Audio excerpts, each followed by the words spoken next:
Hey, what's happening everybody? Rod J back again. Thanks for swinging by to check out another video. So I had recently done a video talking about the difference between porters and stouts, and I was asked about doing a video between the difference of ales and lagers. So I decided to put something here together. Hopefully you guys enjoy it. And if you didn't know the difference between ales and lagers, you'll easily see that here in this next video. And if there's other questions you have about beer, always feel free to leave me a comment. Always like providing different details and information. Anything you want to look to find out, I would definitely look to bring to the channel. Let's go ahead and get into the video now. Well, really, it's pretty simple in the process. With ales, you have yeast that is actually fermented at the top of the beer. And with lagers, you're dealing with yeast that ferments from the bottom of the beer. That is the basic difference between the two. So with ales, you're doing a top fermentation. With lagers, you're doing a bottom fermentation. Also with ales, you're usually dealing with higher temperatures.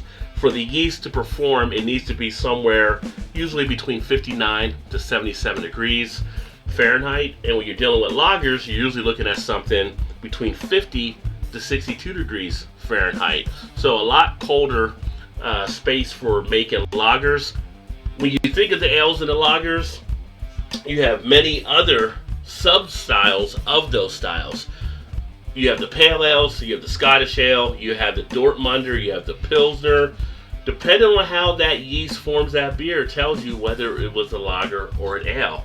So when you're looking at these ones under lager, you basically know these ones were actually done with bottom fermentation.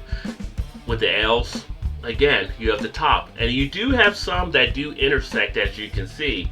Some of your things like a cream ale or blonde, a Kolsch, an alt beer, a California Common can carry qualities of both. One of the ones that a lot of people enjoy here in America that carries both is your American wheat ale. From these two styles come all of these beers. And this is just a little bit of what you can see out there, but they actually will grow out more and more. And before you know it, you have tons of types of beers that are available, all coming out of just these two styles, ale and lager. So this being said, if someone were to ask you what's the difference between an ale and a lager, just let them know. An ale is done at warmer temperature and it uses top fermentation. A lager is done at colder temperature and it uses a bottom fermentation. That in itself are the two differences between ales and lagers. Hopefully you guys enjoyed, and I look forward to catching up with you guys soon. Keep drinking those good craft beers, and remember there's always time. Get your beer on. Cheers, everybody. Oh, you didn't know? Your ass better come!